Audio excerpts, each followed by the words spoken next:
Hi all you cricket crazies. நாளையிலிருந்து Asia Cup ஆரம்பம் and we get our cricket dose for the day.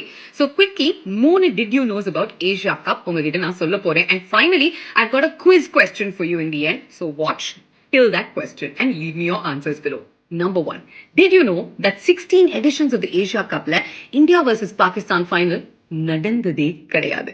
How cool will it be if this edition promises that big banger of a final?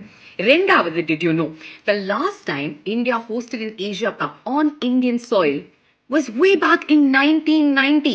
அதுக்கப்புறம் political tensionsனால India அல்லது Pakistan host இருந்தாலும் ஒரு neutral venueல தான் இந்த டோர்னமெண்ட்டை விளையாடி இருக்காங்க. And thirdly, it really warms my heart to tell you this. இம்முறை 8 நாடுகள், the highest number of countries are participating in the Asia Cup. And finally, let me leave you with my quiz question. Which country has appeared in every edition of the Asia Cup? Hint, hint, it's not India. உங்களுடைய answers comments சொல்லுங்க. Don't Google it, guys.